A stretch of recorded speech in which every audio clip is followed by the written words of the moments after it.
Hello everyone and welcome back to my channel. It's Arlene. Don't mind the noise. It's just that the bottom of this is wet and I have it on saute to start getting this water hot.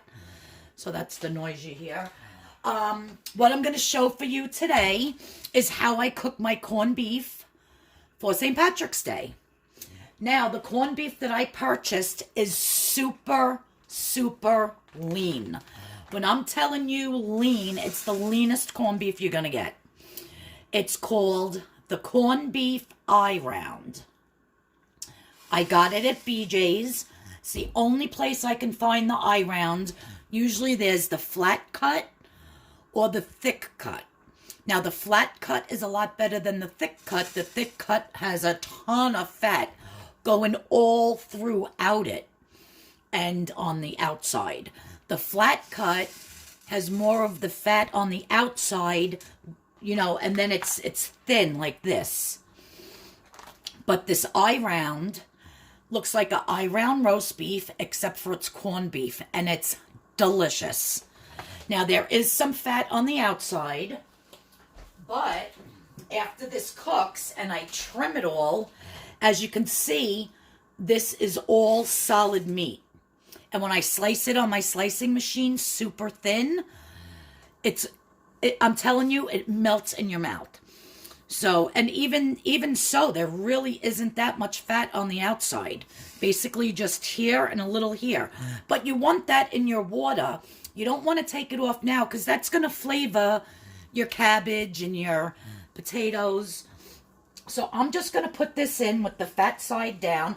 Now that is frozen. So I just took it out of my freezer. It is frozen. So I'm actually going to cook this on high in the pressure cooker for about 1.5 hours to make sure that it's totally done. So usually with every corned beef comes one of these packets. This is the spice that most people use. And really that's all it is pickling spice. So you just want to throw your, if your corned beef does not come with this, then just add pickling spice if you have that.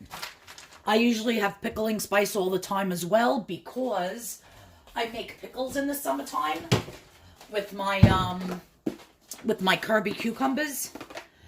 Now I'm going to take a couple of extra bay leaf and just throw a couple in here.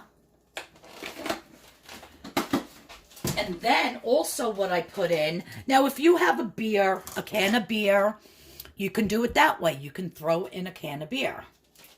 It's great like that as well.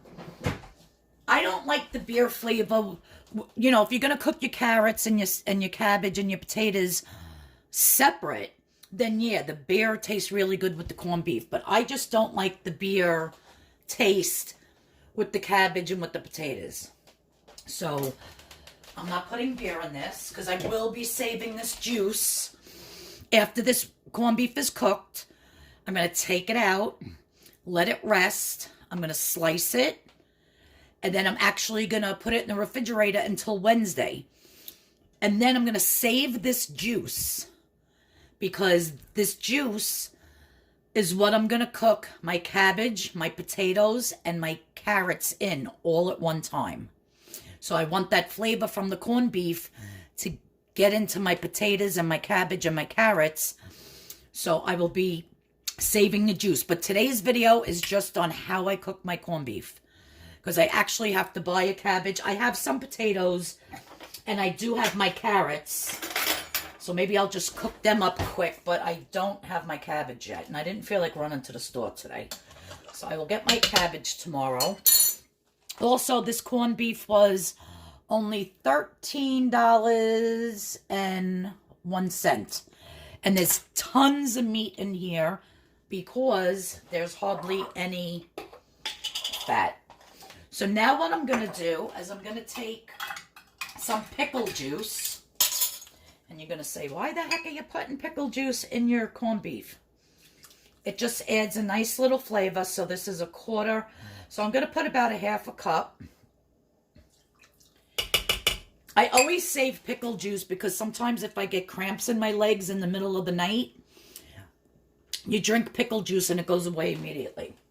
So that's a little tip for you if you get cramps. Anywhere, your toes, your feet, you get a cramp in your back, you get a cramp in any muscle, you quick drink some pickle juice and it goes away immediately. So that's a nice little tip for today.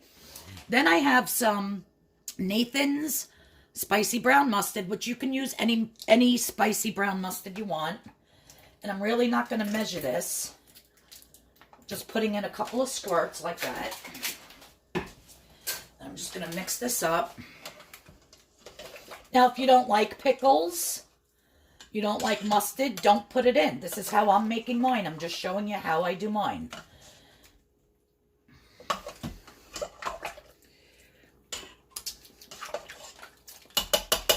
think it needs a little more. I'll use the rest of this pickle juice.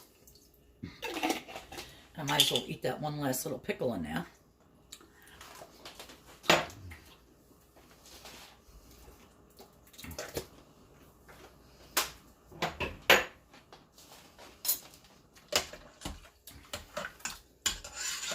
I would have put Dijon mustard in here, but I only have so much left, and that's what we like to eat our corned beef with is Dijon mustard, so that's why I put the spicy brown.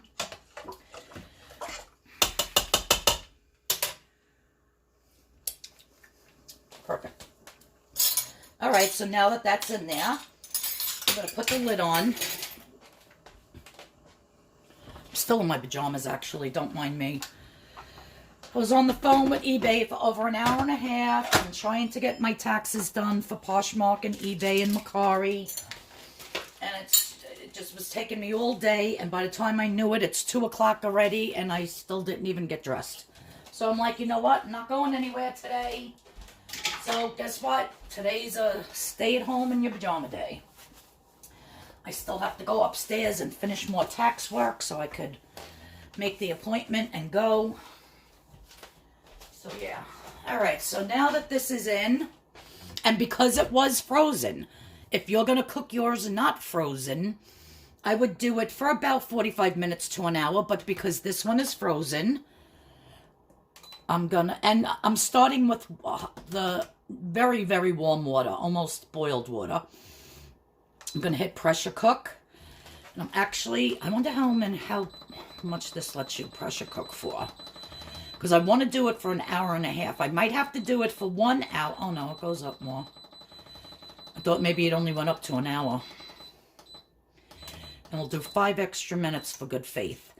So I'm going to pressure cook this for an hour and 35 minutes because it is solid frozen. I literally just took it out of the freezer. And I'll show you when it comes out, how it looks, how I'm going to slice it up. And I think I will just throw my carrots and my potatoes in this juice after I take the corned beef out for about 7 to 8 minutes.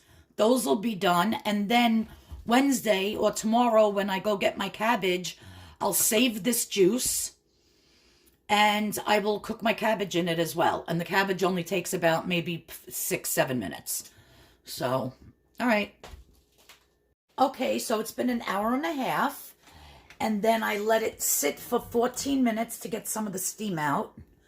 And then I just had to get a little bit out at the end manually myself. So what I'm going to do is I'm just going to take this out. I'm going to get it ready to slice on my slicer, but I am going to let it cool for a little bit. And the fork goes right in, super tender. Super, super tender.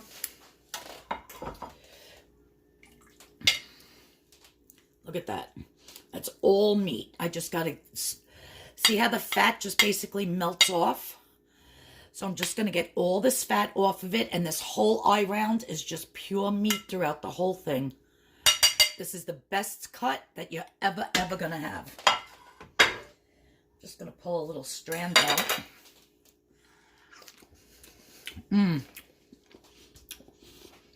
That pickle juice, that mustard, the packet of the spices, the bay leaf, delicious.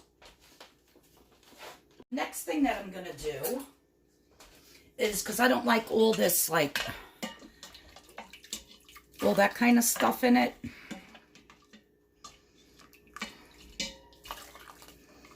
I have my strainer that's, you know, catches a lot of it, not all of it. But you see, like, that fatty stuff that comes off? I just want to try to get most of that. The flavor is already in here.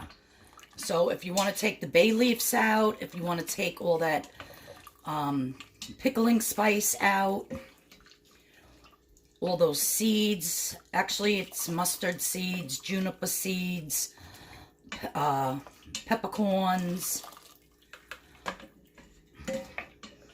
Because when I go to cook my cabbage, which I'm going to do tomorrow, when I do this video, as you're watching this, I'm only doing the carrots and the potatoes now.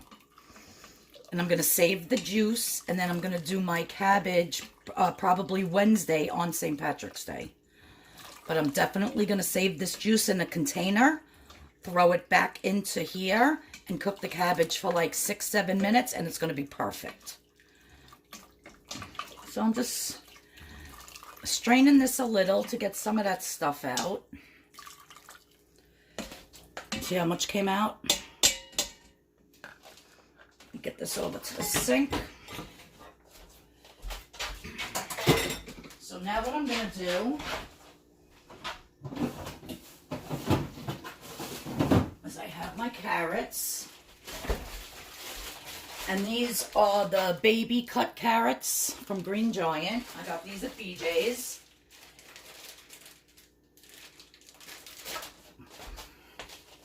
So I just threw them in a bowl. I rinsed them out in the sink, and I'm going to throw the carrots in here.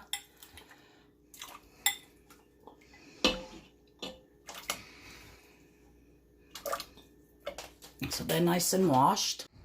Okay, so now here, when I put my cabbage in, I'm definitely going to have to buy more potatoes because I only had a couple. I had 3, and they weren't even large.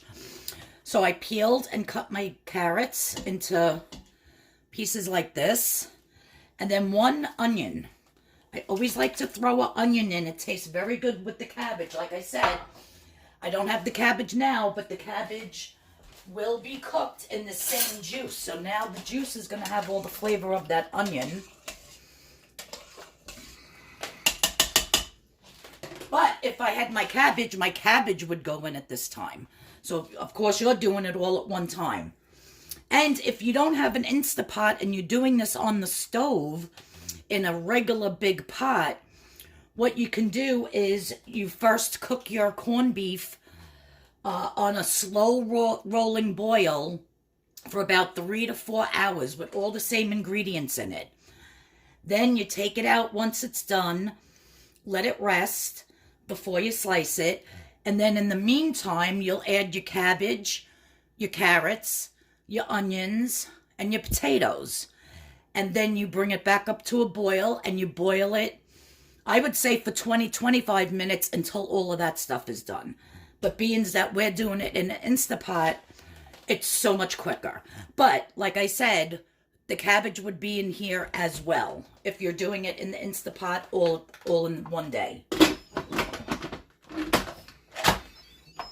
So I am just going to cancel that, put on pressure.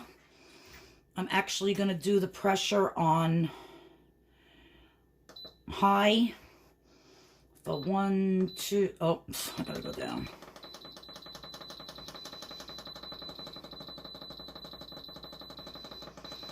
So I'm going to do it for about, I'd say 8 minutes.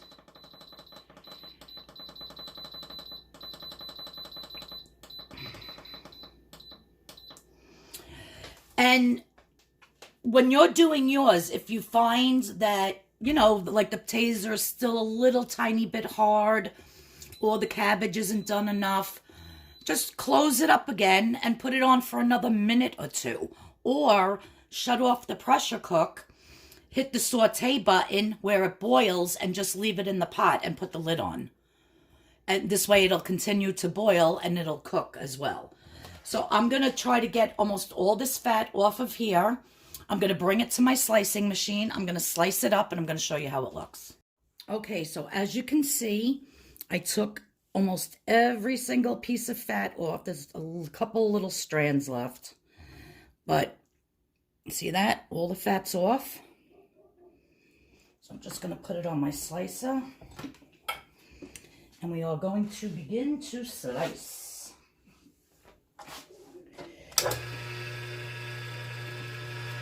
And I don't want it too thin. We like it, you know, regular. If I want to cut some for sandwiches, of course I'm going to do it a lot thinner. But look at that, guys. Look at that. There is not one piece of fat in this beautiful corned beef. Not even one. So go out and get yourself the I-round. You will not be disappointed. It's the only corned beef I buy now.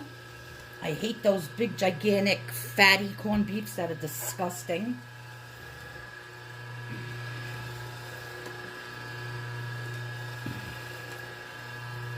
Beautiful. Oh, it's still hot in the middle. Perfectly cooked. And I noticed that my Instapot was on low for an hour and a half on pressure. It was not on high. I had just cooked something in it before that, and I had it on low. So, just to note that. But whatever type of a pressure cooker you have, I'm sure it comes with instructions on how long to cook your meat. I was just doing it for a very long time because I had, it was frozen, solid frozen. God, I love corned beef, you guys. It is so delicious. And look how many beautiful slices, no waste, no fat whatsoever, beautiful. So now the only thing I have to do on Wednesday is actually just make my cabbage and a few more potatoes. And my Wednesday St. Patrick's Day meal is done. I do have to get some rye bread. My husband likes rye bread with his corned beef and cabbage. So I always make buttered rye bread. I know people usually eat the Irish soda bread, but we don't do that. So that's it, guys. It's a lot of shreds here. I'll give that all the shreds to the cats. But yeah, look at how beautiful. Gorge. Well, thank you everybody for tuning in to watch and see how I make my beautiful corned beef and what type of corned beef I use. Again, you could put beer in it. I like to put the pickle juice and the mustard. Comes out absolutely delicious. And go to BJ's. Try to get yourself an I-round one. It's especially for Weight Watchers. There's like no fat. Look at that. Pure meat. It's beautiful. So, yeah. The other corned beefs are so fatty. I hate them. So, I'm going to let my carrots and my potatoes cook in the Instapot. And like I said, do my cabbage on Wednesday with some more potatoes. Pick up some rye bread for my husband. But yeah, I just basically wanted to show you how to do the beautiful corned beef. And I'm very excited for Wednesday's video. I purchased something and I got it in the mail today. And of course, right away I had to try it. They are absolutely delicious. You get 4 of them for $1. And I cannot wait to share that with you. So please tune in on Wednesday to see my new product that I purchased. And I am absolutely head over heels with it. Everybody have a wonderful St. Patrick's Day. Thank you so much for tuning in. If you're new here, please hit that subscription button. Please hit the notification bell and give me a thumbs up if you like my beautiful corned beef. And I'll see everybody in the next video. Everybody have a wonderful St. Patrick's Day. I'll see you all Wednesday. Bye-bye.